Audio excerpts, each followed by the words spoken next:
First ஒன்று புரியுது, இந்த படத்துக்கு தனியாக தான் போனோம், பொண்டாட்டி கூட்டிகிட்டு போகக்கூடாதுன்னு தெரியுது.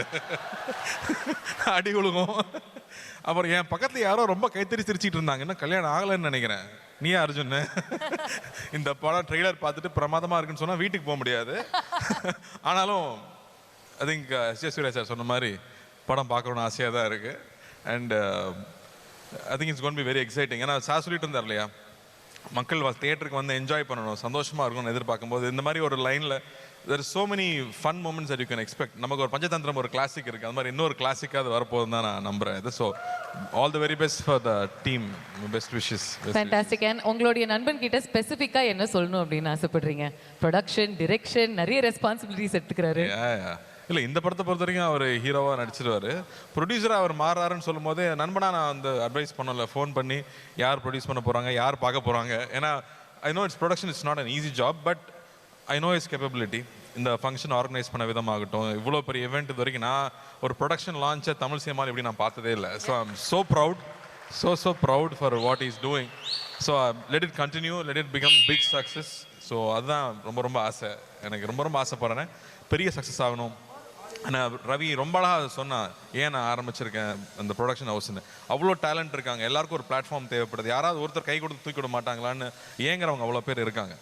இப்போ ரவிக்கெல்லாம் அப்பா இருந்தாங்க, அண்ணா இருந்தாங்கன்னா இவ்வளோ பேருக்கு நான் இருக்கேன்னு ரவி சொல்கிறது வந்து எனக்கு ரொம்ப சந்தோஷமாக இருக்குது. So I'm really hoping this venture becomes a big success. அதுக்கு எல்லாரோட ஒத்துழைப்பும் இருக்கணும்னு கேட்டுக்கிறேன். அழகாக சொன்னீங்க, மனசார வாழ்த்துனீங்க, கேட்குறதுக்கே ரொம்ப நல்லா இருந்துச்சு. ஆனால் ப்ரோ கோட்னா என்னன்னு உங்களுக்கு முன்னாடியே தெரியும்ல? இல்லை, படம் பார்க்கும்போது நல்லா புரிஞ்சிருச்சு. கல்யாணம் ஆகி 20 வருஷம் ஆச்சு, இதெல்லாம் புரிய 10 வருஷம் ஆச்சு எனக்கு. ப்ரோ கோட்னா என்னன்னு புரியாத அளவுக்கு நான் குழந்தை இல்லை. இல்ல ப்ரோ கோட்னா இதுக்கு முன்னாடி ப்ரோ கோட்னா என்னன்னு தெரியுமா? நீங்க ரெண்டு பேருமே அந்த ப்ரோ கோட இது ஒரு புது காயினிங் தான், இன்ட்ரெஸ்டிங்கா இருக்கு. டைரக்டரோட காயினிங் புதுசா இருக்கு.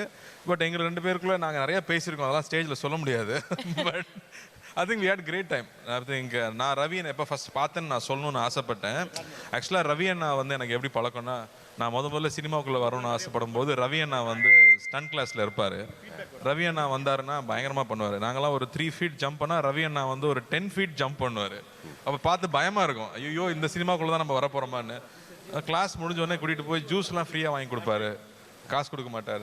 நாங்களாம் காசு கொடுத்தா வாங்கிக்க மாட்டார். சும்மா சின்ன பசங்க உட்காருங்கடான்னு சொல்லி அவர் தான் காசு கொடுப்பாரு. ஸோ அப்படி தான் எனக்கும் ரவி அண்ணாவுக்கும் பழக்கம். கொஞ்ச நாளுக்கு அப்புறம் தான் தெரிஞ்சது அவர் என்னோட சின்ன பையன்னு.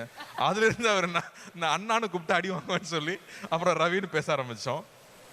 பட் ரவியோட எல்லா படமும் நான் பார்த்துருக்கேன். ஐ திங்க் எவ்ரி ஃபில்ம் அது சக்ஸஸ் ஃபெயிலியருங்கிறத தாண்டி எனக்கு ரவியோட படம் ஃபஸ்ட்டே பார்த்துட்டு I always call and talk to him. காஸ்டியூம்லேருந்து ஒரு சீன்லேருந்து பெர்ஃபார்மன்ஸ்லேருந்து ஒரு நோட்டீஸ் பண்ணி நான் நிறைய வாட்டி கூப்பிட்டு பேசியிருக்கேன். ஸோ அப்படி தான் ஒரு ரிலேஷன்ஷிப் இருந்துச்சு. But I was very happy. Ponniyin Selvan பண்ணும்போது ஒரு நம்ம இந்தியாவில் தமிழ்நாட்டில் ஒரு மிகப்பெரிய இளவரசன், அது யார் நடிக்க போகிறாங்க அப்படிங்கிறது ஒரு பெரிய கேள்வி. ஸோ அப்போ நான் ஃபஸ்ட்டு நான் போய் தாய்லாண்டில் உட்காந்துருக்கும் போது அழகாக இளவரசனாக ரவி உட்காந்துருக்கும் போது ஈ லுக் லைக் தட். நான் சொன்னேன் முதல்ல சுற்றி போடணுன்னு சொன்னேன் நான் பார்த்த உடனே. ஏன்னா அப்படி ஒரு லட்சணம் வேணும், இல்லாட்டி அந்த கேரக்டர் பண்ண முடியாது. ஸோ அதுக்கான எல்லா லட்சணமும் இல்லை, ஒரு ஒரு இளவரசனாக இருக்கக்கூடிய எல்லா லட்சணங்களும் ரவிக்கிட்ட உண்டு. எனக்கு அதை விட ரொம்ப பிடிச்ச விஷயம், மனசால கூட யாருக்குமே கெடுதல் நினைக்காத ஒரு ஆள் ரவி.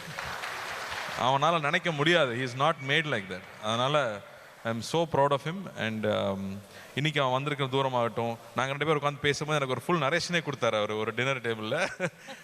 அவர் டைரக்ட் பண்ணி அவர் நடித்து நாங்கள் 2 பேர் நடிக்கிறதுக்கு ஒரு கதை முதல்ல பேசிட்டோம், ஆல்ரெடி பேசியிருக்கோம். So I was very surprise. Ravi comedy பண்ணிகிட்டே இருப்பான். ஆனால் ரவியோட இன்னொரு சைடு நமக்கு யாருக்கும் தெரியாது. நான் சொல்லிட்டே இருப்பேன், ஜிம் கேரி அளவுக்கு ஒரு சைடு ரவி இருக்கு, இன்னும் ராஜாண்ணா கூட அதை ஸ்க்ரீனில் காமிக்கல. ஐ திங்க் அது வந்து இப்போ நம்ம யோகி பாபு பண்ணுற படத்தில் அது எல்லாத்தையும் நம்ம பார்ப்போம் நான் நினைக்கிறேன். அவர் என்னெல்லாம் வெளியில் காட்டலையோ அது எல்லாத்தையும் யோகி பாபு மூலமாக நம்ம காட்டுவார்னு நான் நம்புகிறேன்.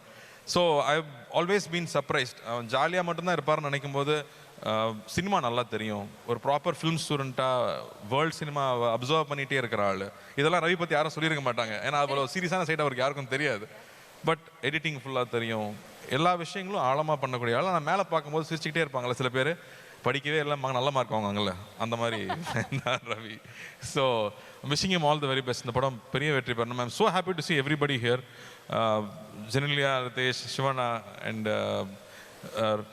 Surya sir, Shraddha, hi Shraddha, and everybody here, so happy to see everybody. Shiva, ஒரு கேங்காக உட்காந்து செட்டில் ஆகிட்டீங்க. மணி நீ வந்துட்டியா?